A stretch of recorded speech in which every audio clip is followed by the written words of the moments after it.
আমার একটা field capacity একটা সয়েলের দ্যাট ইজ দ্য 35%। আমি আবার একবার লিখছি, ফিল্ড ক্যাপাসিটি হলো 35%। 35% আমার ফিল্ড ক্যাপাসিটি এবং permanent wilting point that is the 18%। Density of the soil, density of the soil 1.8 gram per centimetre cube, that is the density of the soil. 1.5 ধরো। আর depth of the root zone, depth of root zone that is 70 centimeter, এই 70 centimetre. আর daily consumptive use, daily consumptive use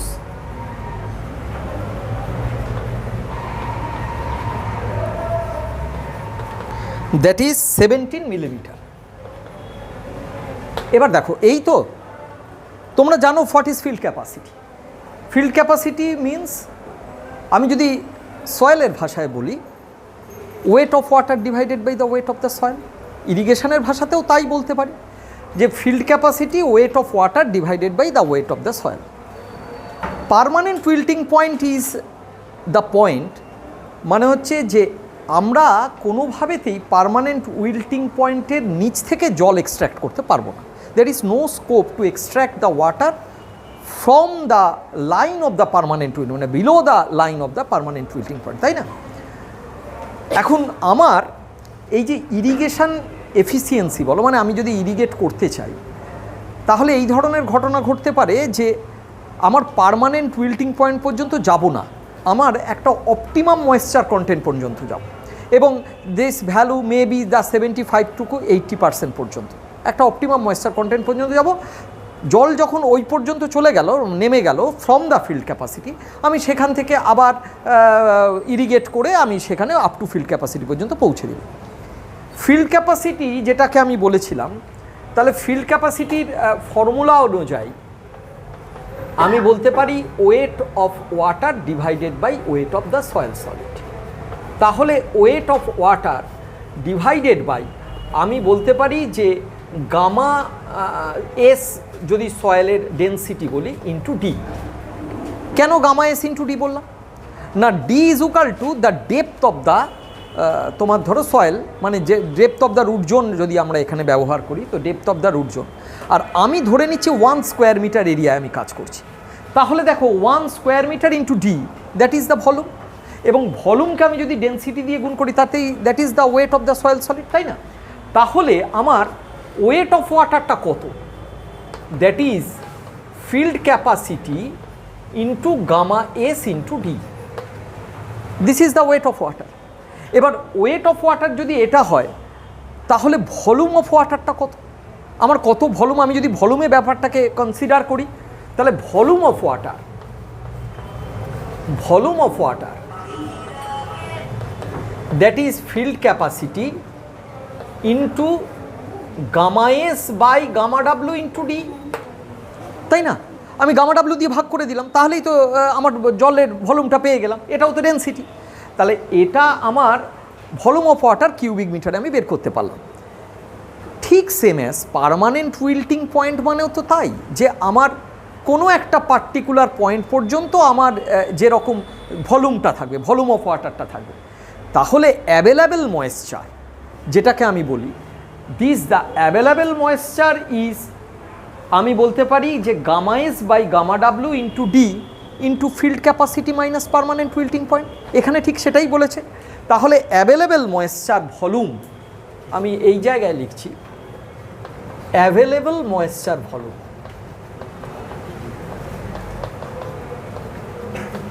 available moisture volume, সেটা আমি বলতে পারি gamma S by gamma W into d into field capacity minus permanent wilting point. This is the formula, যে আমার কতটা available moisture লাগবে। কিন্তু আমি যখন এই ইরিগেট করছি, মানে আমি জানতে চাইছি এটা যে এফিসিয়েন্সি অফ ইরিগেশন মিন্স আমি কতদিন ছাড়া ইরিগেট করব। এটা তো একটা বড় ব্যাপার। ইদানিং তোমরা হয়তো এই ব্যাপারে অতটা মানে ইনফরমেশান আছে কি না জানি না। আমাদের এরকম বেশ কিছু ইনস্ট্রুমেন্ট বেরিয়ে গেছে, মানে আমাদের এমন ইনস্ট্রুমেন্ট, এবং ইনস্ট্রুমেন্টগুলো খুব একটা কস্টলি নয়, ভেরি মানে রিজনেবল প্রাইস। ধরো 5-7 হাজার 10 হাজারের মধ্যে ইনস্টলেশন সমেত পুরো ইনস্ট্রুমেন্টটা আছে। আমি ওই ইনস্ট্রুমেন্টটা আমরা পাম্পের গায়েতে লাগিয়ে দিই, এবং কি হয় তার সাথে একটা সয়েল ময়েশ্চার মিটার আমাদের আছে, খুব কম দাম, 2,5-3 হাজার টাকা। আমরা নিয়ে গিয়ে অনেক জায়গায় কাজ করি। ওই সয়েল ময়েশ্চার মিটারটাকে ইউজ করে আমরা কি করি না, ঠিক সেই মুহূর্তে আমার সয়েলের কতটা ময়েশ্চার আমি ওটা বের করে নিই। এবার আমি সয়েলের ময়েশ্চারটা বের করে ফেললাম ওর মধ্যে। এরপরেতে আমার এমন কানেকশান করা আছে যে আমার ওই ইনস্ট্রুমেন্টটায় আমার প্রতিটা মুহূর্তে দেখা যাচ্ছে আমার যেমনি ইরিগেট হলো, যে আমার কতটা মানে যে ইরিগেট হলো আমার সেই অনুযায়ী যে কতটা জল দেয়া হয়েছে, আমার পুরো ওখানে একটা ডিটেল গ্রাফ তৈরি হয়ে যায় যে আমার এতটা জল দেওয়া রয়েছে, এই মুহূর্তে এতটা আমার ময়েশ্চার আছে। অটোমেটিক্যালি কি হয়, এমন একটা প্রোগ্রামিং করা আছে যে 15 দিন 20 দিন ছাড়া ওরা বুঝে নেবে যে আমার ওখানকার যে ধরনের ক্রপ, ওটা বলা আছে যে আমার এই ধরনের ক্রপ আছে, আমার এই ধরনের সয়েলের প্রপার্টি আছে, মানে সেই অনুযায়ী আমরা ওকে বলে দিলাম, ও ক্যালকুলেট করলো যে এই ক্রপ এই প্রপার্টি, যেমন আমার ধরো এই এরিয়া তাতে এই টাইপ অফ সয়েল এই ক্রপ রয়েছে, ও অটোমেটিক্যালি ক্যালকুলেট করলো যে আমার তাহলে কীরকম কনজামশন অফ ওয়াটার লাগবে ওই প্ল্যান্টের জন্য।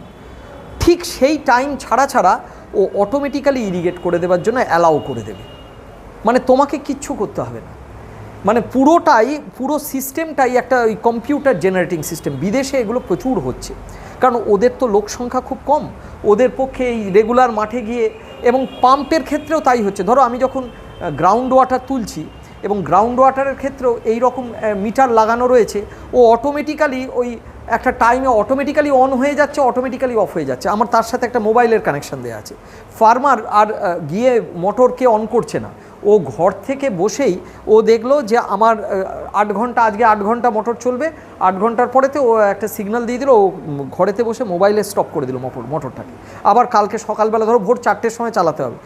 আগেকার দিনে কি ছিল, ভোর 4টের সময় উঠে, সে 3টের সময় উঠে, তার হয়তো বাড়ি থেকে মাঠটা আরও 5 কিলোমিটার, সুতরাং গিয়ে করতে হতো। এখন ঘরেতে বসেই করা যায়। মানে এই রকম সমস্ত ইনস্ট্রুমেন্ট বেরিয়ে গেছে, আমরা নিজেরা ইউজ করেছি। মানে বিভিন্ন জায়গায়, আমি যেহেতু ওয়ার্ল্ড ব্যাংকের সাথে যুক্ত, অনেক মডার্নাইজড ব্যাপারগুলো আমাদের ফার্স্টেই আসে আমাদের কাছে, এবং আমরা সেগুলোকে নিয়ে এক্সপেরিমেন্ট করি এবং দেখি যে সত্যি সেগুলো কতটা হচ্ছে। আমরা যদি দেখি যে একটা পাইলট বেসিসে কাজ করি, এবং তারপর দেখি যে হ্যাঁ এটা খুব ভালো কাজ করছে, তখন আমরা সবাইকে ব্যাপারটাকে জানাই বা দিই আর কি। মানে দিস ইজ দ্য মেথড। তাহলে দেখো, আবার আমি পুরনো প্রসঙ্গে ফিরে আসি। মানে এই অঙ্ক থেকেই কিন্তু আমার ওই জায়গাগুলো এসেছে, ওরা এই ক্যালকুলেশন করেই করেছে। হ্যাঁ বলো। ডিটা হচ্ছে আমার রুট জোন ডেপথ, মানে ওই ডিটা কেন না আমার কতটা জল আছে, দ্যাট ইজ দ্য, আমার দেখো অ্যাকচুয়ালি ওই জায়গাকার যতটা আমার প্ল্যান্টটা যতটা রুট পর্যন্ত, মানে রুট জোনটা যতটা নিচ পর্যন্ত গেছে, আমার ওই জায়গাটার তো সয়েলটার আমি ময়েশ্চারটা নিচ্ছি, তার মানে কতটা গেছে, ওটা এইটার ক্ষেত্রে 70 সেন্টিমিটার গেছে, কোনো ক্ষেত্রে 1.2 মিটার 1.3 মিটার যেতে পারে, তখন আমি ওই পর্যন্ত নেব। তাহলে এটার ক্ষেত্রে এই যে ডেপথ অফ রুট জোন হচ্ছে 70 সেন্টিমিটার, আমি যে প্ল্যান্টটা দিয়েছি তার 70 সেন্টিমিটার রুট জোন আছে। এবার আমি অঙ্কে আসছি। তাহলে দেখো, ফিল্ড ক্যাপাসিটি আমার বলেছে 35%, আর 18% হচ্ছে আমার পার্মানেন্ট উইল্টিং পয়েন্ট। এখন আমার ওই যে বলছি একটা অপটিমাম ময়েশ্চার কন্টেন্ট, তার মানে এই দুটোর মধ্যে তফাৎ কত, মানে ফিল্ড ক্যাপাসিটি এবং পার্মানেন্ট উইল্টিং পয়েন্টের মধ্যে তফাৎ কত না, আমি এইখানেই লিখি। বাবা, এই চকটা কাজ করবে না। Field capacity minus permanent wilting point, এই ভ্যালুটা আমি বলতে পারি 35 মাইনাস 18, দ্যাট ইজ দ্য 17%। এই দুটোর মধ্যে তফাৎ, কিন্তু আমি তার মধ্যে ধরো আমি বলছিলাম যে 75 থেকে 80% যেমনি জলটা ফিল্ড ক্যাপাসিটি থেকে নিচে নেমে যাবে আমি কিন্তু তখনই ইরিগেট করব। আমি কিন্তু পার্মানেন্ট উইল্টিং পয়েন্ট পর্যন্ত নামবো না। তাহলে এই 17%-এর যদি আমি 75% নিই, মানে জলটা নামলো, তাহলে ওই irrigate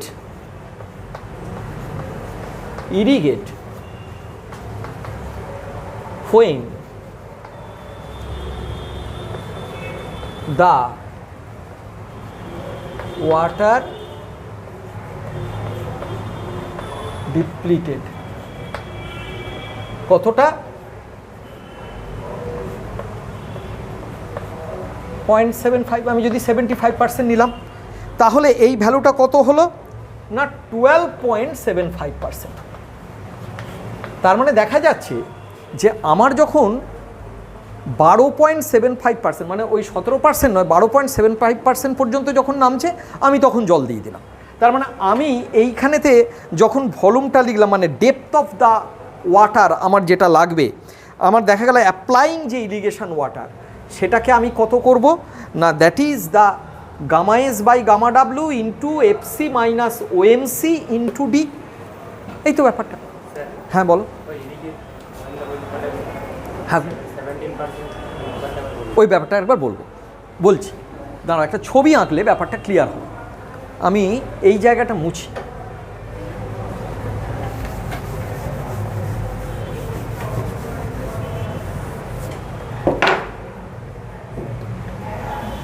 this is the field capacity point. হ্যাঁ,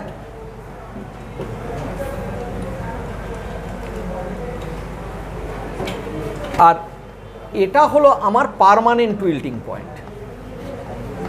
রেড কালারে আমি দিয়েছি মানে এর তলার থেকে জল আর এক্সট্র্যাক্ট হবে না। আর আমার এই ফিল্ড ক্যাপাসিটি পর্যন্ত আমার কতটা জল লাগছে না 35%। আমার প্ল্যানটা এইভাবে আছে, প্ল্যানটা আছে ধরো এইরকম, প্ল্যান্টের রুট জোনটা এরকম আছে। আমার এই পর্যন্ত এটা 35%, এটা বাউন্ডারি। আর পার্মানেন্ট উইল্টিং পয়েন্টের বাউন্ডারি হচ্ছে 17%, এই 18%। তার মানে অ্যাভেলেবেল ময়েশ্চার কত, মানে যে ময়েশ্চারটা আমার ইভাপো ট্রান্সপিরেশনে কাজ করবে সেটা কত না, সেটা হচ্ছে এই পার্টটার জন্য মধ্যে যে জলটা আছে। তার মানে 35% মাইনাস 18%, দিস ইজ দ্য 17%। এবার ক্লিয়ার যে আমার তাহলে এইটাই হলো আমার অ্যাভেলেবেল ময়েশ্চার। হ্যাঁ বলো। হ্যাঁ এবার বলছি 0.75। এরপরে আমরা যেটা বলছি যে আমার পার্মানেন্ট উইল্টিং পয়েন্ট পর্যন্ত আমরা ওয়েট করি না, যে আমার জলটা পার্মানেন্ট উইল্টিং পয়েন্ট পর্যন্ত এলো, আমার ময়েশ্চারটা কমতে কমতে তখন আমি ইরিগেট করলাম, এই পর্যন্ত ওয়েট করি না। কেন? ধরো কোনো কারণে আমি হয়তো দুদিন ইরিগেট করতে পারলাম না, তাহলে কি হবে? এ তো আর ময়েশ্চার পাবে না, কারণ আমার ও রুট জোন যেটা সেটা পিডাব্লিউপির বিলো পিডাব্লিউপির ময়েশ্চারটা নিতে পারবে না, তাহলে তো গাছগুলো আমার নষ্ট হয়ে যাবে। সেই জন্য আমরা ওয়েট করি না, আমরা কি করি, এই যে অ্যাভেলেবেল ময়েশ্চারটা যখন 75 থেকে 80% পর্যন্ত নেমে গেল, এটাকে যদি আমি 100% বলি, তার মানে আমার এটা 80% পর্যন্ত যখন নেমে গেল 75 থেকে 80, তখনই আমি আমার ইরিগেট করে দিলাম। এবং সেই জন্য আমি এই 75% ধরলাম, মানে এটাকে আমি বলছি ওএমসি, মানে আমার অপটিমাম ময়েশ্চার কন্টেন্ট, মানে আমি ওর বাইরে, মানে এমসিও বলতে পারি, এমসি ময়েশ্চার কন্টেন্ট, মানে আমার ওর থেকে নিচ পর্যন্ত আমি আর অ্যালাউ করব না। তার মানে আমার অ্যাভেলেবেল 17%, কিন্তু আমি নিয়ে কাজ করছি হচ্ছে 12.75%। হ্যাঁ, এইবারেতে এটা একটা ব্যাপার যে জেনারেলি কোশ্চেনে যদি অ্যাজিউম করতে হয়, জেনারেলি আমরা অ্যাজিউমটা কিন্তু 75 থেকে 80%। এবার ধরো কোশ্চেনে এই ব্যাপারটা বললোই না, তুমি তখন অপটিমাম ময়েশ্চার কন্টেন্ট, দেখো এমসিকিউ কোশ্চেন তো, তুমি প্রথমে তখন আর ওটাকে ধরবে না, তুমি এই এফসি মাইনাস পিডাব্লিউপি নিয়েই কাজ করবে। কারণ দেখা গেল যে কেউ 75% ধরলো, কেউ 80% ধরলো, আর না হলে ওরা বলে দেবে যে আমার কিন্তু ইরিগেট করব যখন ওয়াটার লেভেলটা আমার 20% থাকতে থাকতে ইরিগেট করব, কি 25% থাকতে থাকতে ইরিগেট করব, এই কথাটা বলে দেবে।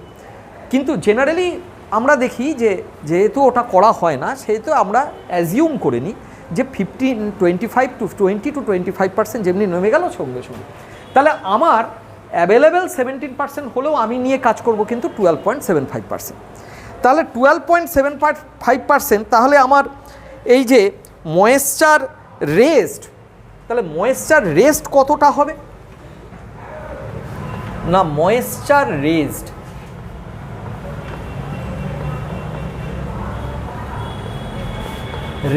দেখো ফ্রম আমার এই যে 35% থেকে 12.75% যদি বাদ দিই তাহলে কত আসছে দেখো,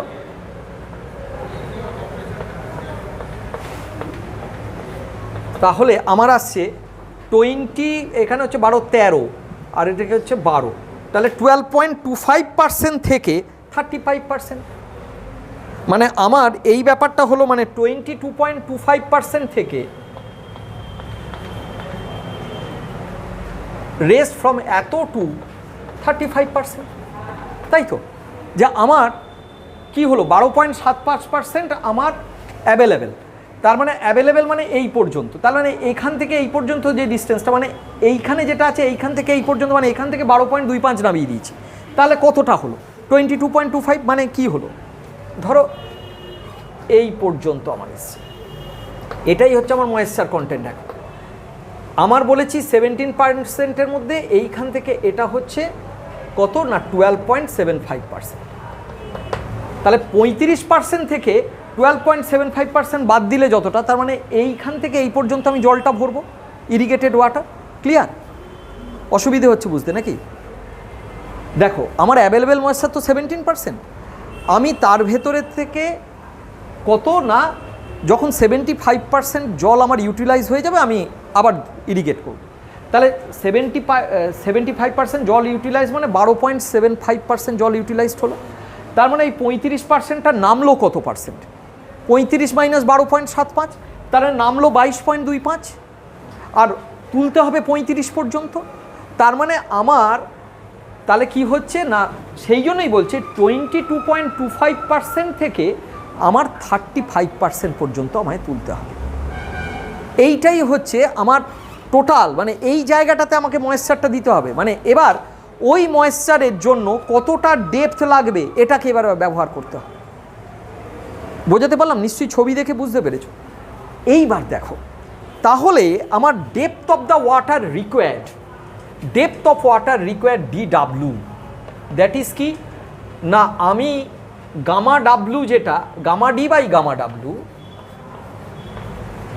into depth of the root zone into আমার ওটা হচ্ছে 35% মাইনাস 22.25%।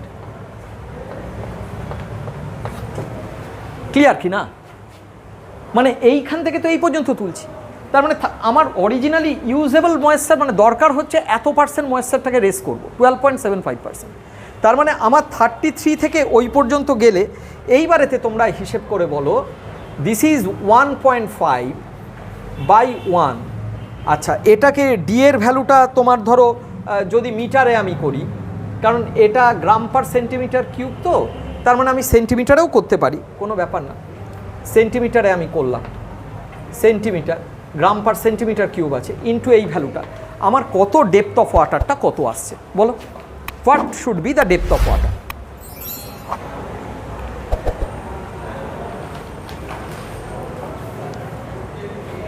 আশা করি পুরো ব্যাপারটা বুঝতে পেরেছো কি আমি বলতে চেয়েছি। এরপরে তাহলে কত এলো বলো তো আমাকে, ডেপথ অফ যে মানে depth of water, what should be the depth of water সেটা বলো। 13.38।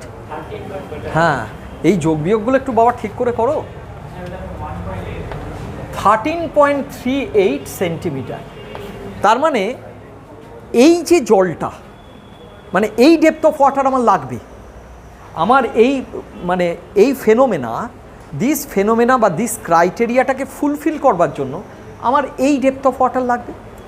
এবার আমার বলছে যে ওয়াটার কনজামশান করছে ও 17 মিলিমিটার যে প্ল্যান্টটা পার ডে, আমি বলে দিয়েছি যে per day the consumption of water for this plant is 17 millimetre, তাহলে 1.7 সেন্টিমিটার। তাহলে একদিনে যদি 1.7 সেন্টিমিটার লাগে, 13.38 ডিভাইডেড বাই 1.7, তাহলে 13.38 ডিভাইডেড বাই 1.7, এই সময়টাতে আমার এই ঘটনাটা ঘটবে। তাহলে আমাকে ইরিগেট করতে হবে ওই কটা দিন অন্তর অন্তর। তাহলে this is the irrigation frequency. Clear? আচ্ছা, ইরিগেশনের আরও কয়েকটা ছোট্ট ছোট্ট ব্যাপার আছে। যেমন তোমার ধরো, আমি যেমন বলতে পারি যে water conveyance efficiency, water application efficiency, water storage efficiency, তাই না, ওয়াটার ডিস্ট্রিবিউশন এফিসিয়েন্সি, এরকম বিভিন্ন পার্ট রয়েছে। ধরো ওয়াটার কনভেয়েন্স এফিসিয়েন্সি মানে কি না, আমি ইরিগেট করছি, দেখা গেল যে আমার ক্যানাল দিয়ে জল পাঠালাম বা রিজার্ভার থেকে জল এলো, কিন্তু সব জলটা তো গিয়ে আমার ফিল্ডে যাবে না, আমার তো বেশ কিছু লস হবে। মানে সেই লসটা বিভিন্ন রকম লস হবে। সেই লসটা তোমরা তো জানো যে ইভাপোরেশন লস হতে পারে, সেখানেতে আমার যদি একটা ক্যানাল দিয়ে যায় একটা ফ্রিকশনাল লস হবে, এটা একটা বড় রকম লস, যেটাকে কি মনে আছে ফ্রিকশনাল লসের ফর্মুলা করতে পারবেন FL/3D⁵। তাহলে কি হলো আমার, ধরো তাহলে এই যে লস হয়, ট্রান্সমিশন লস হলো, ইভাপোরেশন লস হলো, আমার তোমার ধরো লস হলো, মানে আমি বলতে চাইছি মানে ফ্রিকশনাল লস হলো, এই সমস্ত লস হয়ে তো আমার বেশ কিছু চলে যায়। তাহলে আমার ওয়াটার কনভেয়েন্স মানে আমি কতটা জল পাঠাচ্ছি, কতটা জল ফিল্ডে গিয়ে পৌঁছচ্ছে, this is the water conveyance loss.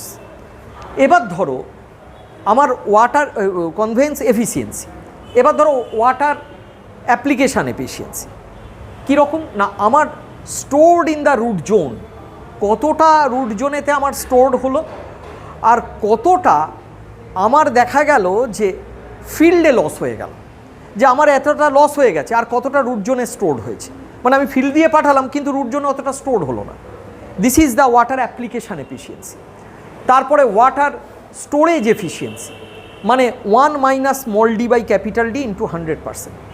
মানে কীরকম ওয়াটার স্টোরেজ হলো, ধরো আমি একটা বর্ডার ইরিগেশন করেছি, বিভিন্ন জায়গাতে আমার পেনিট্রেশনটা বিভিন্ন রকম হয়েছে, সব কটা সয়েলের প্রত্যেকটা বর্ডার ইরিগেশন, তো ধরো 100 মিটার এরকম লম্বা একটা বাঁধ করেছি, এবার সেখান দিয়ে আমার জল যাচ্ছে, এবার সব জায়গাতে আমার তো সমান ওয়াটার পেনিট্রেট করছে না, কোথাও ধরো 1.1 মিটার করলো, কোথাও 0.9 মিটার করলো, কোথাও 1.6 মিটার করলো, এইটা হলো।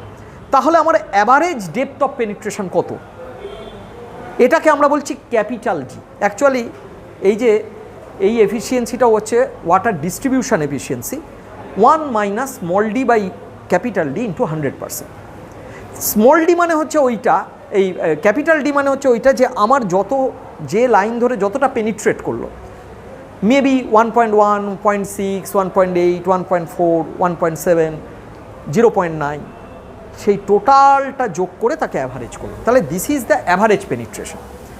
এবার হচ্ছে ডেভিয়েশন অফ দ্য পেনিট্রেশন, মানে অ্যাভারেজের সাথে ধরো অ্যাভারেজ এলো আমার 1.4 মিটার, আমি একটা ছোট্ট অঙ্কের মাধ্যমে ব্যাপারটা আরও ক্লিয়ার হয়ে যাবে। অ্যাভারেজ এলো আমার 1.4 মিটার, আর আমার দেখা গেল যে প্রত্যেকটার থেকে ডেভিয়েশন হচ্ছে, ধরো আমার যে পয়েন্টে, ওই পয়েন্টে হয়তো 1.1 মিটার, অ্যাভারেজ 1.4 মিটার, তাহলে ডেভিয়েট করতে কত 0.3 মিটার। এরকম যদি 6টা পয়েন্ট থাকে, 6টা পয়েন্টের 6 রকম ডেভিয়েশন হবে, ডিভাইডেড বাই 6, মানে তার একটা অ্যাভারেজ করবো, that should be the small d. তাহলে 1 - small d by capital D × 100%। এই হচ্ছে এই পুরো ব্যাপারটার একটা প্রসেস। তা আমি এইটা মুছে আমি একটা ম্যাথামেটিক্যাল পার্ট দিয়ে ব্যাপারটা একটুখানি ক্লিয়ার করছি। না ধরো আমরা বলছি এরকম একটা প্লট আছে, যে প্লটটা হচ্ছে তোমার 1.6 হেক্টর। তাহলে আমি একটা প্লট এরকম একটা করলাম, plot area that is 1.6 hectare আমি বলেছি। এবারে এখানেতে আমি যখন ক্যানাল দিয়ে জল পাঠাচ্ছি, that is the 130 litre per second. Canal দিয়ে যখন জল যাচ্ছে, ক্যানাল দিয়ে 130 লিটার পার সেকেন্ড, এবং জল পাঠাচ্ছি আমি 8 আওয়ার্স, 8 ঘন্টা ক্যানাল দিয়ে জল পাঠাই, 8 আওয়ার্স। কিন্তু ফিল্ডে যখন জলটা পৌঁছচ্ছে, তখন ফিল্ডে যখন জলটা পৌঁছচ্ছে, that is 100 litre per second. হলো। এরপরেতে আমার এই কথাটা বলছে যে আমার এই যে ওয়াটার যখন স্টোরড হলো, মানে একটা ফিল্ডে যখন পৌঁছলো, তার একটা রান অফ লস হয়ে গেল। হতেই পারে, কারণ আমি যখন জলটা যাচ্ছে সব জল যে পেনিট্রেট করবে তার তো কোনো মানে নেই, অ্যাবজর্ব করে কিছুটা বেরিয়ে চলে যাবে। তাহলে আমার একটা রান অফ লস হলো, that is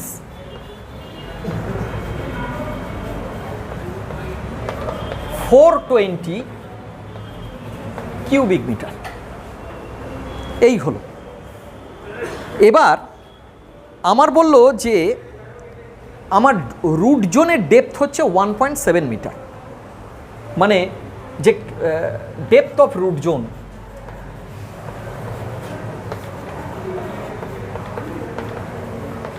that is 1.7 metre. এই একটা আলোচনা করব। এবার তার সাথে এই কথাটা বলল যে আমার যখন 50% যখন ময়েশ্চারটা নামবে, তখন আমি আবার ইরিগেট করব। আমি যেমন ওখানে যে বলছিলাম যে ময়েশ্চারটা 75% যখন নামলো, এরা বললো যে এমনি 50% আমার ময়েশ্চারটা নেমে যাবে, আমি আবার ইরিগেট করে দেবো।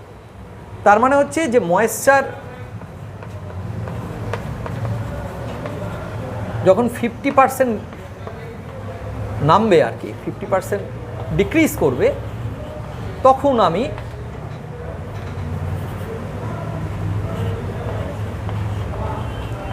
আমি আবার ইরিগেট করে দেবো। এটা একটা পার্ট। এরপরে আরও একটা পার্ট বলল যে আমার ধরো দুটো জায়গাতে আমি দুটো পয়েন্টে ওই ওয়াটার পেনিট্রেশন দেখেছি। একটা পয়েন্টে ওটা হয়েছে 1.7 মিটার, আর একটা পয়েন্ট হয়েছে 1.1 মিটার। মানে আমি দুটো জায়গায় ইরিগেশনের পেনিট্রেশনটা হয়েছে। একটা 1.7 মিটার মানে হচ্ছে penetration of water,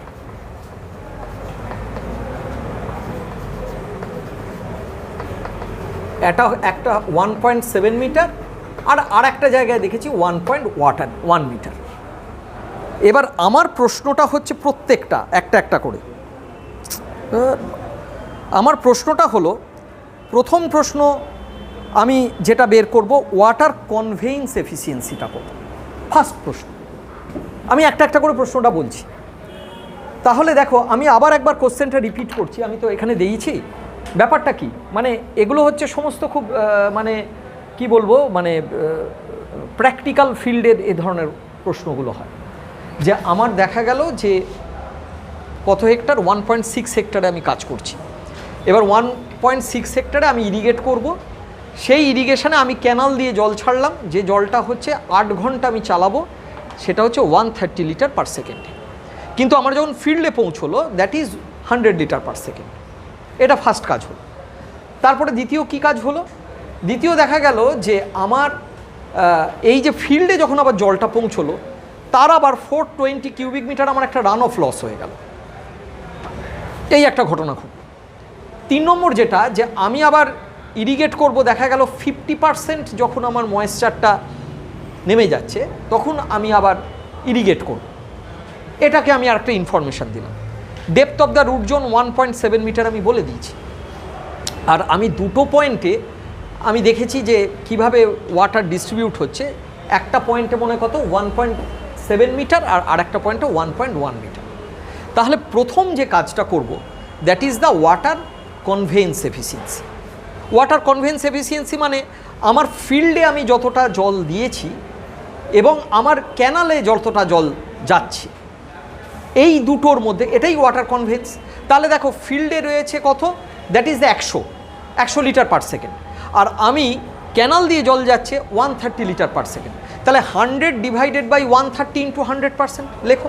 this is the water conveyance efficiency, তাই তো? একদম দেখো খুব সিম্পল ব্যাপার হলো। কত পার্সেন্টেজ এসছে বলো? 76.7%। ঠিক আছে, 76.9, ঠিক আছে। পরে আমি যেটা বের করছি সেটা হচ্ছে water application efficiency. Water application efficiency মানে যে আমার কতটা স্টোরড হলো প্ল্যান্টের রুট জোনে, আর কতটা আমার দেখা গেল আমি ইরিগেশন ফিল্ডে আমি কতটা জল পাঠিয়েছি, মানে ফিল্ডে কতটা জল পাঠিয়েছি আর কতটা আমার প্ল্যান্ট স্টোর করলো। আমার প্ল্যান্ট ততটাই স্টোর করলো যে আমি ফিল্ডে যতটা জল পাঠিয়েছি মাইনাস রান অফ, তাই তো? দেখো ব্যাপারটা বোঝাতে আমার তাহলে ততটাই তো প্ল্যান্টে স্টোর হবে।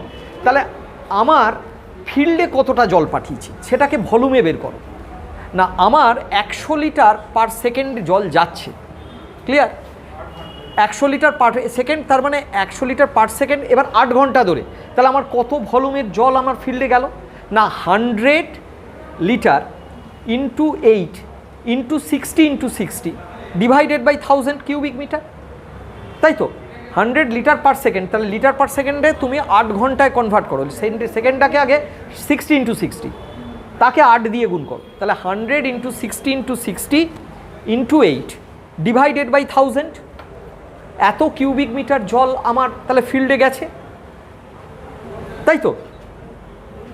মানে আমি দেখো তোমাদের সেজন্য থিওরি করে বলছি না, অঙ্ক দিয়ে বললে তোমাদের মাথায় ঢুকবে ব্যাপারটা। থিওরি করে বললেও থিওরিতে মাথায় থাকবে, যে ম্যাথামেটিক্যাল সলিউশন করো। বলো কত ভলিউম আমার জল মাঠে গেছে? 2880, মানে 2880 কিউবিক মিটার জল তোমার মাঠে গেছে, আর 420 কিউবিক মিটার রান অফ হয়েছে। তাহলে প্ল্যান্ট কতটা পেল, তাই না? তাহলে ওটা বাদ দাও।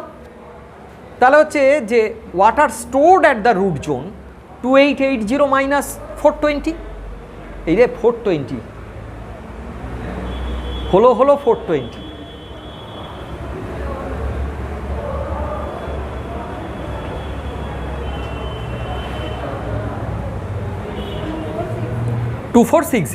তাহলে 2460 কিউবিক মিটার আমার প্ল্যান্টের জোনে রুট জোনে স্টোরড হয়েছে, আর আমার গেছিল হচ্ছে কত? 2880। তাহলে 2460 ডিভাইডেড বাই 2880 ইন্টু 100%, এটাই হয়ে গেল আমার ওয়াটার অ্যাপ্লিকেশান এফিসিয়েন্সি। কত? 85.44। হ্যাঁ ঠিক আছে, একদম ঠিক আছে, 85.44%। কি সবাই বুঝতে পারছো তো? মানে সবাই কিন্তু অঙ্কটা কষো, তাহলে যত করবে তত ব্যাপারটা ক্লিয়ার হবে। ওয়াটার অ্যাপ্লিকেশান এফিসিয়েন্সি মানেটা আগে বোঝো। ওয়াটার অ্যাপ্লিকেশান এফিসিয়েন্সি মানে আমার যতটা জল প্ল্যান্টের রুট জোনেতে জমা পড়লো আর যতটা জল মাঠে গেল, এদের মধ্যে যে রেশিওটা। এবার আমি কি বলেছি? আমার মাঠে জল গেছে হচ্ছে 100 লিটার পার সেকেন্ড। তাহলে আমি মাঠের জলটা আমি বুঝতে পারছি যে মাঠের জল 100 লিটার পার সেকেন্ড ধরে কতটা জল গেছে, আর আমি বলেছি মাঠ থেকে রান অফ হয়ে গেছে 420 কিউবিক মিটার জল।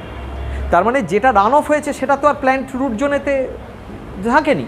তার মানে আমার তাহলে প্ল্যান্ট রুট জোনে কতটা স্টোর হলো? 2880 মাইনাস 420, তার মানে কত? 2460 নাকি কত হলো? 2460 কিউবিক মিটার আমার প্ল্যান্টের রুট জোনেতে এটা স্টোর হয়েছে। তাহলে ডিভাইডেড বাই 2880 ইন্টু 100%, তার মানে ইট ইজ দ্য কি হলো না ওয়াটার, আমি কি বললাম, অ্যাপ্লিকেশান এফিসিয়েন্সি। এই পরে নেক্সট যেটা সেটাকে আমি বলবো যে ওয়াটার অ্যাপ্লিকেশান এফিসিয়েন্সির পরে water storage efficiency.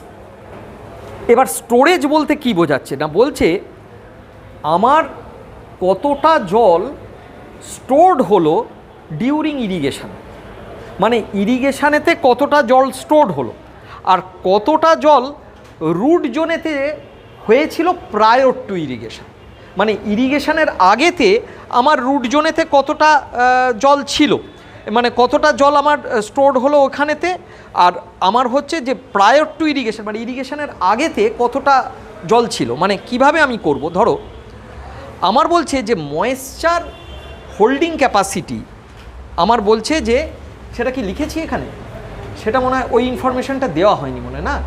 Moisture holding ক্যাপাসিটিটা হচ্ছে এই ইনফরমেশানটা একটা দিয়ে রাখি, না হলে এটা আবার পড়া যাবে, দিইনি মনে হচ্ছে। ময়েশ্চার হোল্ডিং ক্যাপাসিটি,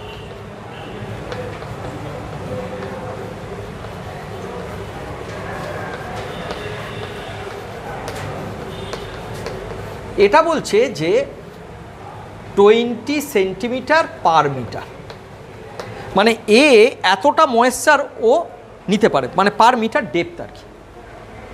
তাহলে ও পার মিটারের জন্য 20 সেন্টিমিটার নিতে পারে। তাহলে আমার তো রুট জোন ডেপথ আছে 1.70 মিটার, তাহলে আমার কতটা ময়েশ্চার হোল্ড করতে পারে? 20 ইন্টু 1.7, তাই না? তাহলে ময়েশ্চার হোল্ড করতে পারে 20 into 1.7, that is 34 centimetre moisture hold করতে পারে। ক্লিয়ার যে 34 সেন্টিমিটারও ময়েশ্চার হোল্ড করতে পারে। এবারে আমি কি বলছি যে যখনই এই যে 50% আমার ময়েশ্চারটা ডিক্রিজ করে যাবে, তখনই আমি আবার ইরিগেট করে দেবো। হ্যাঁ, এই যে বলছে ময়েশ্চার হোল্ডিং ক্যাপাসিটি, সেটা আমার বলছে মানে যে সয়েলটাতে আমি কাজ করছি তার ময়েশ্চার হোল্ডিং ক্যাপাসিটি হচ্ছে 20 সেন্টিমিটার পার মিটার। আহা হা, এই রে, হ্যাঁ আমি ক্লাসে আছি, একটু পরে কথা বলছি। হ্যাঁ হ্যাঁ হ্যাঁ, আমি ফোন করেছিলাম, তখন তো ক্লাসে ছিলাম না, একটু পরে কথা বলছি। আচ্ছা আচ্ছা, এইবারেতে তাহলে ময়েশ্চার হোল্ডিং ক্যাপাসিটি হলো যদি 20 সেন্টিমিটার হয়, আমার 34 সেন্টিমিটার, তো 50% যেমনি হয়ে গেল, সঙ্গে সঙ্গে আমার আবার ইরিগেট করলাম। তাহলে কত পার্সেন্ট জলটা কতটা নামলে আমাকে ইরিগেট করতে হবে? না 34%-এর 50% মানে 17%, তাই তো? যে আমার 17% বা 17 সেন্টিমিটার আমি বলতে পারি, যে 17 সেন্টিমিটার মানে পার্সেন্ট এখানে নয়, আমি যেহেতু এটা সেন্টিমিটারে কনভার্ট করলাম, 20 ইন্টু 1.7 মানে 34 সেন্টিমিটারের 50% মানে 17 সেন্টিমিটার যেমনি যাবে, আমি কিন্তু আবার ইরিগেট করব। তাহলে এই যে 17 সেন্টিমিটার, তার জন্য কতটা জল লাগবে? বোঝাতে পারলাম যে আমার তো ইরিগেট করতে হবে 17 সেন্টিমিটার, তাহলে ইরিগেট করব। কেন 17 সেন্টিমিটার ইরিগেট করব, এটা কি ক্লিয়ার হয়েছে? দেখো সবার, আমি আর বলছি না।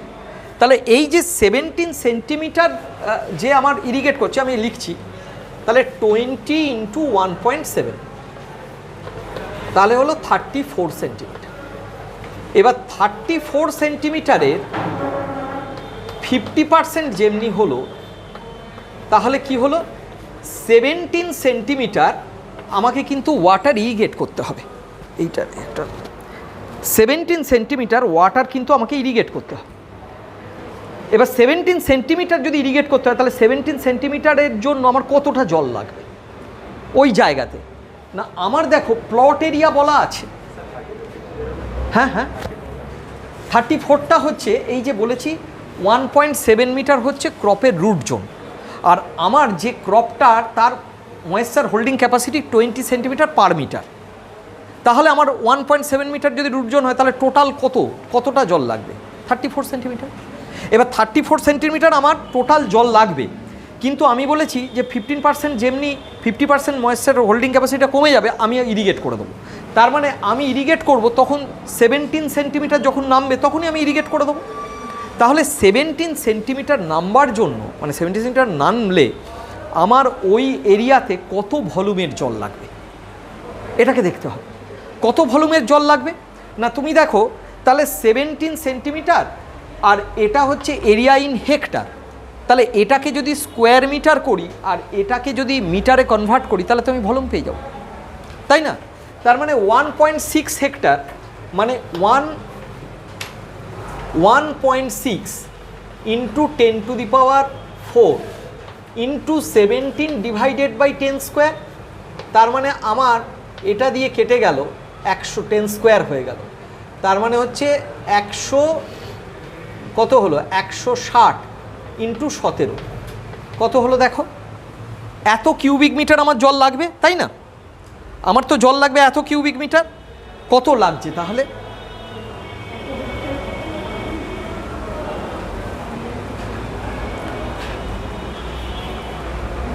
জল লাগবে হচ্ছে এত কিউবিক মিটার। হ্যাঁ হ্যাঁ হ্যাঁ, আরেকবার বলবো।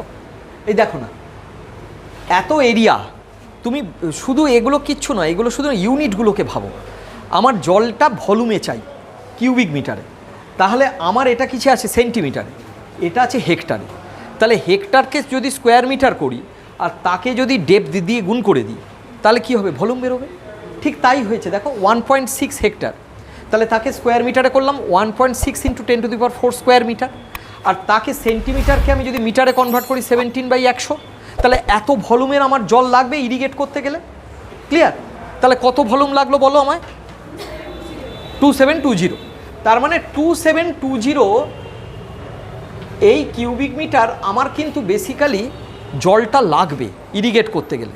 কিন্তু আমার জল আছে কত? আমার কিন্তু মাঠে জল অতটা নেই। মাঠে জল আছে কত? 2460, কারণ আমার তো কিছুটা রান অফ হয়ে বেরিয়ে গেছে। তার মানে মাঠে যতটা জল আছে আর ইরিগেট করতে যতটা জল লাগবে ইন্টু 100%, এটাকে বলছে ওয়াটার স্টোরেজ এফিসিয়েন্সি। তার মানে আমার কত হলো? 2460 ডিভাইডেড বাই 2720 ইন্টু 100%, এটাকে বলছে ওয়াটার স্টোরেজ এফিসিয়েন্সি।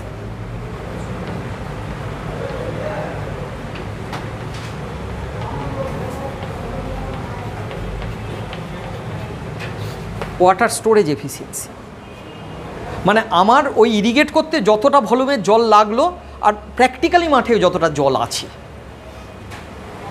তার মানে আমি এর মানে কি ওয়াটার, আমি বললাম ওয়াটার স্টোরেজ, তার মানে কি আমি পুরোটা স্টোর করতে পারলাম না, আমার ওটা 90% পারলাম। কারণ কি? আমার মাঠে অত জল নেই,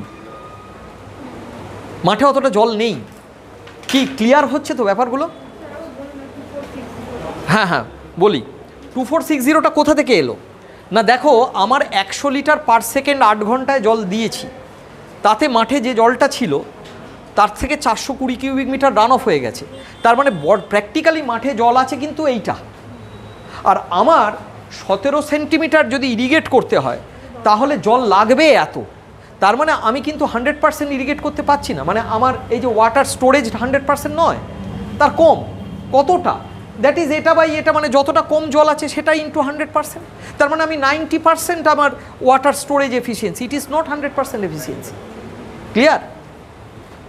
লাস্ট হলো ওয়াটার ডিস্ট্রিবিউশন। দেখো আমি কিন্তু একটাও ডেফিনেশন নিয়ে তোমাদের আলোচনা করিনি, কারণ ডেফিনেশন নিয়ে আলোচনা করলে তোমরা ভুলে যাবে পুরো ব্যাপারটা। একটা প্র্যাকটিক্যাল প্রবলেম নিয়ে আলোচনা করলে ব্যাপারগুলো সবসময় মাথায় থেকে যাবে যে কাকে কি বলে। এবার ডিস্ট্রিবিউশনে আমি এখানে দুটো কথা বলেছি, কোথায় লিখেছি?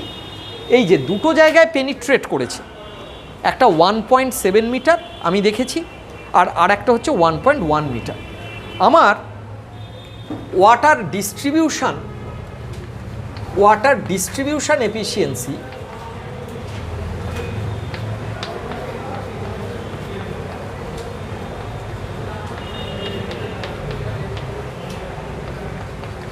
এফিসিয়েন্সি এটাকে বলছে 1 - small D by capital D into 100%।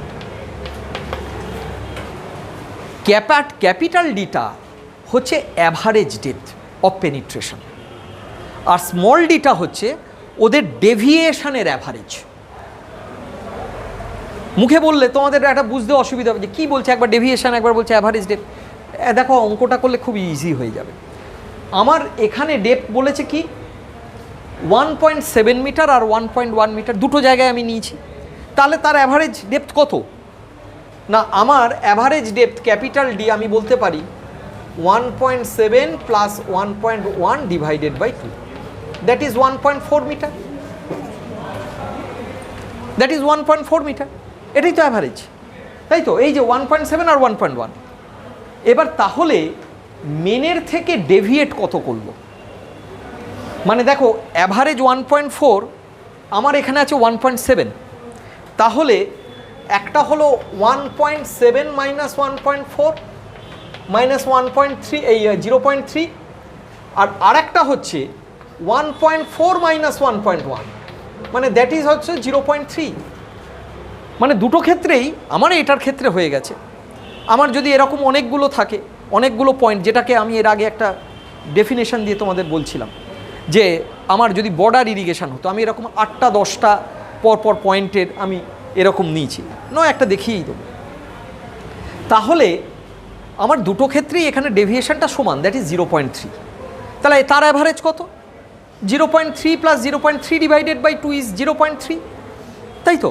তাহলে average deviation small d is equal to 0.3 plus 0.3 divided by 2, মানে দ্যাট ইজ 0.3। তাহলে আমার এটা কত?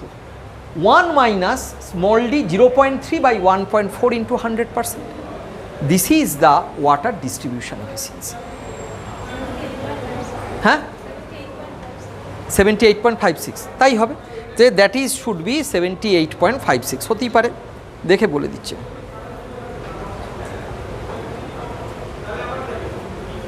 হ্যাঁ ঠিক আছে, তোমাদের একটা ইনস্ট্রুমেন্ট দেখাচ্ছি বলতে বলতে। হ্যাঁ বল। হ্যাঁ হ্যাঁ 1.7 আমার তো অরিজিনালি ছিল, আর 1.4 হচ্ছে আমার এই দুটোর অ্যাভারেজ। তার মানে ডেভিয়েট কত করলো? 0.3। আবার এটাও 1.1 আর ওটা আছে 1.4, তার মানে ডেভিয়েট কত করলো? এখানে পজিটিভ নেগেটিভ নয়, কিন্তু কতটা ডেভিয়েট করেছে। এবার সেই ডেভিয়েশনের অ্যাভারেজ বোঝাতে পারলাম? হ্যাঁ, ধরো 1.7 মিটার আমার হচ্ছে অরিজিনাল, আর আমার অ্যাভারেজ হচ্ছে 1.4, তাহলে ডেভিয়েট কত করলো? 0.3। আবার এটার ক্ষেত্রেও আমার তো 1.4 আর 1.1 হচ্ছে অ্যাভারেজ, তাহলে ডেভিয়েট সেই 0.3। তার মানে ডেভিয়েশনের মধ্যে অ্যাভারেজ তাহলে কত? That is 0.3 plus 0.3 by 2। তুমি একটা অঙ্ক কষো না, আমি যদি একটা অঙ্ক দিই যে ওই যেরকম বললাম একটা বর্ডার ইরিগেশন, যে বর্ডার ইরিগেশনে আমার 6টা আমি অবজারভেশন নিয়েছি, প্রত্যেকটা অবজারভেশন হচ্ছে 1.2, 1.1, 0.9, 1.4, 1.5, 1, 2, 3, 0.1 মিটার, শুধু 1 মিটার। এই 6টা অবজারভেশন নিয়েছি, তাহলে এর ওয়াটার ডিস্ট্রিবিউশন এফিসিয়েন্সি কত বের করো। মানে একটা বর্ডার ইরিগেশনের এই 6টা আমি নিয়েছি, তাহলে what should be the water distribution efficiency of the. মানে এই ধরনের প্রশ্নগুলো তোমাদের কেন দিতে পারে, কারণ এগুলোর জন্য হাতে যোগ বিয়োগ করতে হবে, তোমাকে ক্যালকুলেটর লাগবে না, এবং ইজিলি এগুলো বলা যায় আর কি, মানে এগুলো উত্তর দেওয়া যায়। করো দেখি। দেখো কিছুই নয়, এই প্রত্যেকটা যোগ করে ডিভাইডেড বাই 6 করো, তুমি তো একটা অ্যাভারেজ ভ্যালু পেলো, দ্যাট ইজ দ্য ডি। এবার তার সাথে এইগুলো প্রত্যেকটা বাদ দিয়ে দিয়ে তুমি যে ভ্যালুটা পেবে তার একটা অ্যাভারেজ করো, that is the small d. তাহলে 1 minus small D by capital D into 100%, এই তো ব্যাপার। এরপরেতে আমি একটা নতুন কিছু দেখাচ্ছি, দেখো বলছি। এই একটা ছবি দেখো, this is called the DGPS machine. আমি এই সপ্তাহেতেই ঝাড়গ্রামেতে একটা সার্ভের কাজেতে গেছিলাম, মানে গ্রুপ নিয়ে। এইটা হচ্ছে একটা ডিজিপিএস মেশিন। আমি তার আগে তোমাদের বলছিলাম, তার মানে হচ্ছে যে ডিফারেন্সিয়াল গ্লোবাল পজিশনিং সিস্টেম। মানে এই যে মেশিন, এরকম দুটো আছে, এই যে ওপরে দেখতে পাচ্ছ এরকম 200 আছে, একটাকে আমরা বলি বেস, একটাকে বলি রোভার। প্রথমে এই মেশিনে যখন কাজ করি আমাদের কিছু করতে হয় না, সার্ভেয়ার যারা তাদের কিচ্ছু কাজ করতে হয় না, তাদের কাজ হচ্ছে মেশিনটাকে পাহারা দেয়া। গরু ঘোড়া যদি ধাক্কা টাক্কা না দিয়ে দেয়, মানুষ যদি হঠাৎ মানে উৎসুক বশত নিয়ে একটু টানাটানি করে দেয়, মুশকিল হয়ে যাবে। মানে আমাদের সাথে যারা গেছিলো ছেলেরা, আমরা তো জাস্ট মেশিনটা স্পটটাকে ঠিক করে দিয়ে আমরা বিভিন্ন জায়গায় চলে গেছি। 2টো করে ছেলে বসিয়ে রেখে দিয়েছি, 2জন গল্পের বই নিয়ে 2টো গাছতলায় বসে আছে, তারা পাহারা দিচ্ছে মেশিনটাকে। মানে আজকাল আর সার্ভে করার জন্য আর তোমার খাটাখাটুনি দরকার নেই। হ্যাঁ, ডিজিপিএস মেশিন। হ্যাঁ, মানে ডিফারেন্সিয়াল গ্লোবাল পজিশনিং সিস্টেম। দেখো গ্লোবাল পজিশনিং সিস্টেম মানে তুমি ওই একটা জায়গা থেকে তুমি XYZ 3টে কোঅর্ডিনেট তুমি বের করতে পারো। আমার তো survey is nothing but to determine the coordinate of A point. আমি যাই করি, আমি যদি জিওমেট্রিক্যালি কোঅর্ডিনেটগুলো বের করে ফেলতে পারি, তাহলে আমি অঙ্ক কষে সব কিছু বের করতে পারি। তার লেন্থ বের করতে পারি, তার এলিভেশন বের করতে পারি, তার অ্যাঙ্গেল বের করতে পারি। আমার তো আর আলাদা করে দরকার নেই যে আমি যদি 10টা পয়েন্ট নিলাম, 10টা পয়েন্টের XYZ জানি, আমি তো তাহলে পুরো জায়গাটা প্লট করে ফেলতে পারবো। আমার তো আর কিছু নেই, আমার যেখানে যেখানে আসছে XYZ নিয়ে নিলাম, নিয়ে এবারেতে ওগুলোকে লাইন দিয়ে জয়েন করলাম, ব্যাস আমার একটা পলিগন তৈরি হয়ে গেল, ব্যাস একটা ট্রেভার্স তৈরি হয়ে গেল। যা হলো সেই ট্রেভার্সিংটাই, ওটাই তো মেন। এবার ইন্টারনাল অবজেক্ট যেগুলো লাগবে, আমি প্রত্যেকটা অবজেক্টে এই ডিজিপিএস মেশিনটা বসাবো।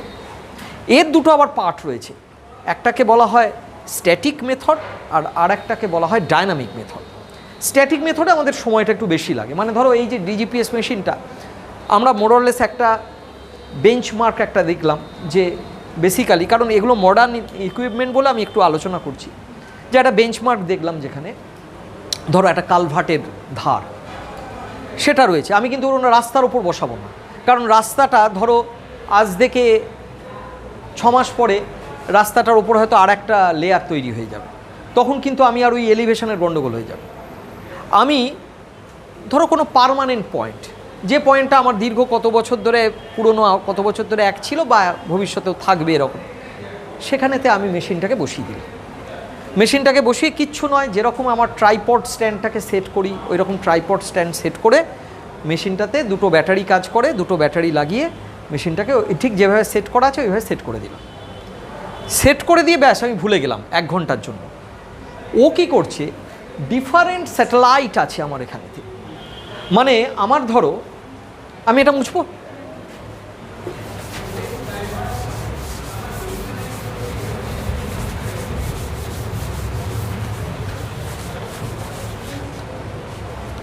ধরো আমি এখানে এরকম মেশিনটা বসিয়েছি ট্রাইপড স্ট্যান্ডে, এরকম মেশিনটা বসিয়েছি, আমার বিভিন্ন জায়গা থেকে বিভিন্ন স্যাটেলাইট আছে। এবার এরা প্রত্যেক থেকে ও ডাটা ক্যাপচার করছে। যত বেশি স্যাটেলাইট থেকে ডাটা ক্যাপচার করবে তত অ্যাকিউরেসি বাড়বে। মানে আমার ইন্টারসেকশন পয়েন্টটা তো একটা জায়গায় হবে, আমার তো অ্যাকচুয়ালি কি ইন্টারসেকশন পয়েন্ট যেগুলো হবে, যত বেশি ডাটা ক্যাপচার হবে তত ইন্টারসেকশন পয়েন্ট ডেভেলপ করবে, আমার এই এখানকার XYZটা আমি বের করে ফেলতে পারবো এই পয়েন্ট থেকে। এবং এই যে XYZ, তাহলে এই রকম একটা পয়েন্টের XYZ পেলাম। আমি এবারেতে কী করলাম, এটা হচ্ছে এটাকে আমরা বলি বেস। আমরা আরও একটা ঠিক এরকম মেশিন আছে, আমি তাকে রোভার বললাম। কোনটাকে বেস কোনটাকে রোভার করি না, যেটা আমার একটা পার্মানেন্ট বেঞ্চমার্কের ওপর আমি বসাতে পারি, মানে একটা পার্মানেন্ট স্ট্রাকচার বেঞ্চমার্ক, আমি সেটা যাই ধরতে পারি। বেঞ্চমার্কটা তো কোনো ব্যাপার না, আমি ধরো 100 ধরলাম, this is the reference benchmark. আমি 100 ধরে তার সাপেক্ষে আমি বাকি যা কাজ করি 100 সাপেক্ষে হবে, আমার তো তাতে সমস্যা নেই। ওটা যে 100 না হয়ে যদি 80ও হতো, আমার ওটা দেখার দরকার নেই, সেটা তো আমি অন্যভাবে দেখব। এবার 100 সাপেক্ষে আমার যে কাজটা হচ্ছে, আমি যখন লোকাল সার্ভে করবো, একটা যদি 102 হয় তাহলে ওর সাপেক্ষেও 2 মিটার উঁচুতে, ওটা যদি 97 হয় 3 মিটার নিচুতে, আমার তো তাতে কোনো সমস্যা নেই। আমি তো রেফারেন্স তুল্যমূল্য হিসাব করি যে একটার সাপেক্ষে একটা রেসপেক্টিভে। এই রকম ধরো এরকম একটা বেস বসালাম। এবার রোভারটা আমি এনি পয়েন্টস, যে পয়েন্টটা আমার পছন্দ, এবং সেটা যে এর কাছাকাছি হতে হবে তা নয়। আমরা নেক্সট রোভারটা বসিয়েছিলাম ওখান থেকে 4.5 কিলোমিটার দূরে। ও ওখান থেকে পুরো ডাটাটা আবার ক্যাপচার করে নিল ওর ভেতরে। এবারেতে আমাদের একটা ছোট্ট মেশিন আছে, সেই মেশিন দিয়ে ওই ডাটাটা পুরোটা আমার এইখানেতে ট্রান্সফার করে দেওয়া যায়। এই রকম আমরা টোটাল যতগুলো ধরো এরকম পয়েন্ট নেব, প্রত্যেকটা পয়েন্টের ডেটা আমি একটা মেন বেসেতে ট্রান্সফার করে দেব, এবং ট্রান্সফার করে সেখান থেকে আমরা যখন তোমার কম্পিউটারে ফেলবো, আমার প্রত্যেকটা XYZ কোঅর্ডিনেট ওখান থেকে বেরিয়ে যাবে, এবং ওই কোঅর্ডিনেট ধরে অটোমেটিক্যালি ওই সফটওয়্যার ক্যালকুলেট করবে যে আমার ওই ড্রয়িং করবে ওর এরিয়াটা কতটা ওখানেতে। এবার ধরো তুমি প্রত্যেকটা পয়েন্টের, এবার ওখানকার জমির টেরেনটা কীরকম, তুমি যদি কাছাকাছি বেশ কিছু পয়েন্ট নাও, তো আমি তো সব জায়গারই XYZ পাচ্ছি, আমি তো সব এলিভেশনগুলো পেয়ে যাচ্ছি। আমার ধরো কোনো রাস্তা তৈরি করছি, পরপর একটা স্ট্রেট লাইনে করলাম, আমি সবকটা এলিভেশন পেতে যাচ্ছি, আমি সেখান থেকে ধরে নিতে পারলাম। এবং accuracy is very good. Accuracy মোটামুটি আমার জেড অ্যাক্সিসে আমার 15 মানে 5 সেন্টিমিটার পর্যন্ত। আমরা ভাবছিলাম আরও বেশি অ্যাকিউরেট হলে আরও বেটার হতো, আর XY এ মোরলেস 10 মিলিমিটার 15 মিলিমিটার অ্যাকিউরেসি। তার মানে আমার এক্স্যাক্ট সিস্টেমটা দিচ্ছে। দিস ইজ দ্য ওই ডিজিপিএস সিস্টেম। আর আধুনিকভাবে আমরা এই ডিজিপিএসে কাজ করছি। আমি সেদিনকে গেছিলাম বলে কয়েকটা ছবি তুলে এনেছি, তাই ভাবলাম তোমাদের একটুখানি শেয়ার করি। বলেছিলাম লাইডার বলে একটা নতুন চলছে, তারও পরবর্তীকাল মানে অ্যাকচুয়ালি আমি এই কাজেতে গেছিলাম যে লাইডার দিয়ে আমরা এরকম কিছু কাজ করেছি। মানে লাইডার মানে হচ্ছে হেলিকপ্টার দিয়ে, যেটা ফটোগ্রামেট্রি সার্ভে তারই একটু অ্যাডভান্স ভার্সন। যে আমি ছবি তুলতে গেছি এবং সমস্ত ছবিগুলো ক্যাপচার করা হয়েছে, সেইগুলো থেকে ওরা একটা ডেটা দিয়েছে আমাকে। এবার লাইডার দিয়ে আমরা করেছি, তার অ্যাকিউরেসিটা আমরা ডিজিপিএস দিয়ে মাপতে গেছিলাম যে লাইডার কতটা আবার কারেক্ট করেছে। আমি ওই পয়েন্টে বা লাইডার আমি যে কোনো একটা পয়েন্টে ডিজিপিএসে XYZ নিয়ে আমি লাইডারকে বলছি তুমি ওই পয়েন্টের XYZ আমায় বলো। মানে আমরা এই কারেকশন মানে এর লাইডার ইনস্ট্রুমেন্টটা কিছু নয়, লাইডার ইনস্ট্রুমেন্ট হচ্ছে কিচ্ছু নয়, খুব হাই পাওয়ারফুল ক্যামেরা বসানো থাকে হেলিকপ্টারে। এবার হেলিকপ্টারটা ওপর থেকে তোমার উড়বে আর ওই তলার থেকে ক্যামেরা কি যখন ধরো এই ছবি তুলছে, ছবি তো এইরকম সব ছবি তুলছে, এইরকম সব ছবি তুলছে। এবার এই রকম যখন ছবি তুলছে দেখো এই যে ইন্টারসেকশন পয়েন্টগুলোতে তুমি এক্স্যাক্টলি প্রত্যেকটা ভ্যালু পেয়ে যাচ্ছ। এবং আমরা লাইডারের ওই যে পাথটা যে মানে পাইলট আর যে সার্ভেয়ার ওই পাথটা রেডি করে যে কোন পাথে আমি যাব তাতে সবথেকে বেশি ইন্টারসেকশন পয়েন্ট পাবো। সেখানেও কিন্তু রেকগনাইজেশনস, আমি যদি রেকগনাইজড না করি পুরো ব্যাপারটা তাহলে কিন্তু আমি আইডিয়া করতে আমি পাথ রুটটা চয়েস করতে পারবো না যে আমি হেলিকপ্টারটা কোন রাস্তায় ফ্লাই করাবো যাতে আমি অনেক ইজিলি পাবো। ভেরি ইন্টারেস্টিং, প্রত্যেকটা ভেরি ইন্টারেস্টিং। হ্যাঁ কাজ না, গাছ থাকলে অবস্ট্রাকশান হবে বলতে গাছ থাকলে মানে কিসের অবস্ট্রাকশন হবে মানে লাইডারে না, লাইডারে ওপর থেকে ও ছবিটা নিচ্ছে, ওর পেনিট্রেট করতে পারে গাছের পাতাকে পেনিট্রেট। তবে যেটা বলে ডিজিপিএসের একটা অবস্ট্রাকশন হয় গাছ থাকলে, যে গাছের যদি ক্যানোপি থাকে, গাছের ক্যানোপি একটা আধটা ছোটো গাছ কিছু নয়, ক্যানোপি থাকে গাছের মানে জঙ্গলের ভেতরে, সেখানে কিন্তু ওই স্যাটেলাইট থেকে ওটা তখন একটা অবস্ট্রাকশন হয়। সেই জন্য আমরা চেষ্টা করি যে মেশিনটাকে একটা ওপেন স্পেসে বসাতে যেখানে ও স্যাটেলাইটের সিগন্যালটা ভালো পাবে। যদি গাছের ক্যানোপি থাকে কী হয়, সিগন্যালের অবস্ট্রাকশন হয়, ও হয়তো ভালো আমাকে রিডিংটা দিতে পারবে না, সেটা আমি সরিয়ে একটা জায়গায় বসাবো। আমার তো কোনো এরকম হার্ড অ্যান্ড ফাস্ট রুল নেই যে গাছের তলায় বসাতে হবে। হ্যাঁ, সে ও রোদ্দুর খাক না, আমি ছায়ায় বসলেই হলো, তাই না? আচ্ছা, তাহলে এই হচ্ছে ব্যাপার।